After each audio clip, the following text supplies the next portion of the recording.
Assalamualaikum warahmatullahi wabarakatuh. Jadi tadi barusan ada bro yang sharing ya. Kok aneh ya? Pakai Shell Super normal mesinnya pakai V-Power kayak nyendat-nyendat mati-matian gitu ya. Kotornya sih mantap bit yang generasi lama. Jadi kalau Shell Super katanya paling sip, kalau V-Power gak enak. Ya memang ya kalau soal bensin kita itu gak bisa ngomong lebih mahal lebih baik, karena ya namanya bensin itu sifatnya cocok-cocokan. Cuma kendaraan baru itu cenderung lebih enak pakai V-Power, atau kalau dari pertama ke pertama turbo. Tapi tentu kita nggak bisa bandingkan langsung gitu. Orang juga kalau membandingkan bensin sekarang lihat jangka panjangnya. Jadi orang membandingkan bensin ya setelah 1 menit isi bensin direview. Jarang ada yang setelah full tank habis gimana rasanya gitu. Kayaknya gak ya. Jadi orang review itu ya kondisi fresh, kondisi pertama pakai, bukan setelah 1 bulan. 1 bulan atau pemakaian 1000 km. Jadi menurut penulis, salah satu yang membuat oli Pertamina negatif itu adalah efeknya setelah 1000 km.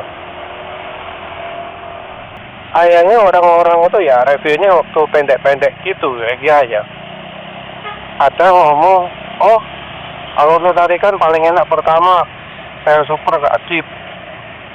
Ya itu karena dia membuat bahan bakarnya ganti-ganti terus. Ganti-ganti dari pertama Shell Super gitu ya. Ya full konsol pertama terus, full konsol Shell Super terus. Ya sebenarnya ini juga harus diperlakukan untuk yang bensin lain-lain sama sesama Shell-nya, misalnya antara V-Power dengan Shell. Coba kalau terus menerus bagaimana? Ada yang namanya bahan bakar itu rasanya adalah untuk mengurangi minus untuk mencapai kondisi tertentu. Nah kalau kondisinya sulit, minusnya makin banyak. Jadi contohnya oktan itu adalah kondisi yang sulit. Kalau ada bahan bakar butuh oktan tinggi, maka yang negatif bukan hanya harganya saja, tapi harus ada faktor-faktor lain yang dikorbankan. Jadi ini beda dari oli ya. Jadi kalau oli itu bisa ada yang ditambah tanpa mengurangi. Jadi kebanyakan oli itu kalau misalnya dinilai kurang, itu ya karena ada faktor yang harusnya bisa ditambahi tapi nggak ditambahi. Seringnya kalau oli untuk menambahkan sesuatu nggak harus mengorbankan yang lain. Ya memang di oli ada trade off. Dan ini kita nggak ngomong soal harga saja, tapi misal dari sisi deterjen lawan aditif anti haus, juga anti haus lawan emisi kasual. Tapi dibanding dengan oli-oli yang penulis coba, rasanya nggak ada hubungannya dengan trade off itu. Jadi oli yang kurang aditif, ya kurang aditif saja, bukan karena olinya mau untuk tujuan lingkungan. Oli yang cepat rusak bahannya ya cepat rusak aja, bukan karena ingin bisa ramah lingkungan. Jadi kalau negatifnya oli yang ada sekarang itu lebih karena pabriknya tidak ngasih resep yang oke. Karena dari pabriknya sengaja dikurangi, sengaja dibuat minus. Sementara kalau bahan bakar itu sering sifatnya adalah mau nggak mau. Ya, walau tentu kalau untuk soal Pertamina ada faktor cari untung sebesar-besarnya. Ada lagi lah ya. Ya mungkin banyak yang tahu kalau bahan bakar itu ada namanya oktan, tapi banyak yang nggak tahu. Bahan bakar itu ada dari sisi pelumatan juga. Jadi bahan bakar itu ada pelumasnya. Bensin ada pelumasnya. Oleh karena itu ada bensin yang bikin suara mesin halus, ada bensin yang bikin suara mesin kasar, mesin bergetar, dan seterusnya. Yang hubungannya dengan gesekan.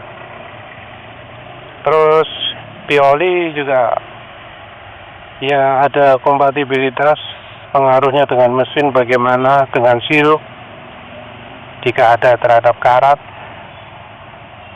Tapi kalau soal cocok-cocokan itu terutama dari kandungan energinya ya, kandungan berapa joule energinya yang ada pada bensin tersebut.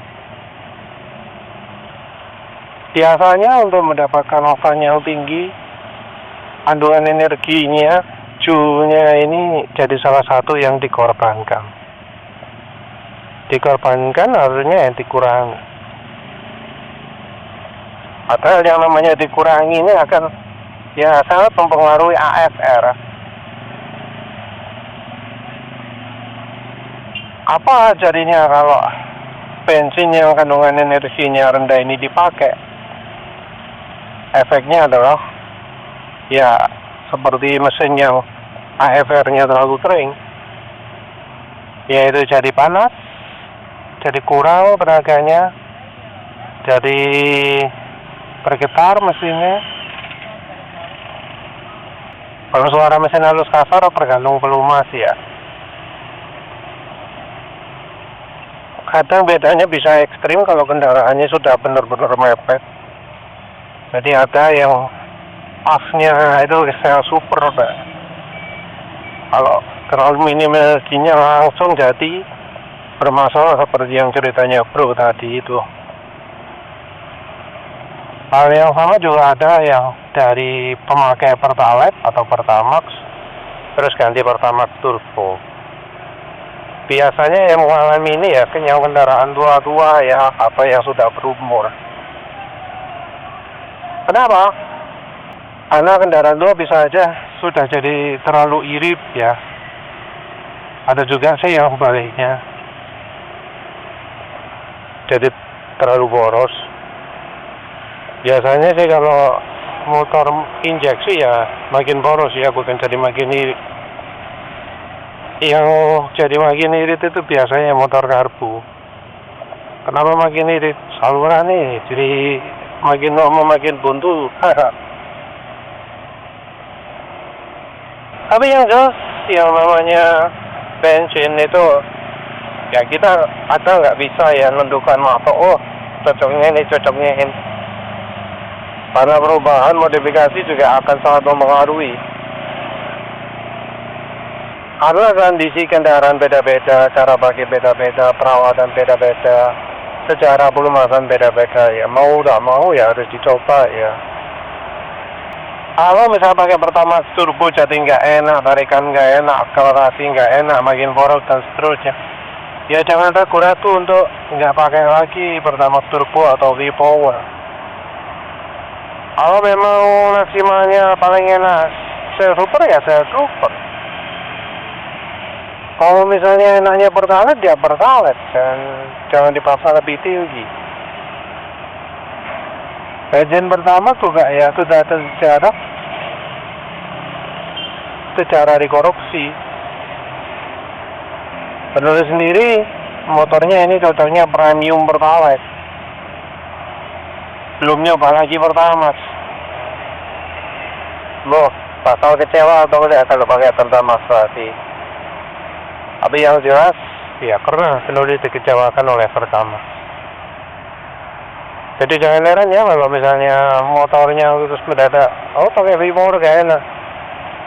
Ya silakan mau nyalakan motor, tapi kalau wis gak enak ya jangan dipakai lah. Ya wes, itu saja. Terima kasih sudah menonton. Assalamualaikum warahmatullahi wabarakatuh.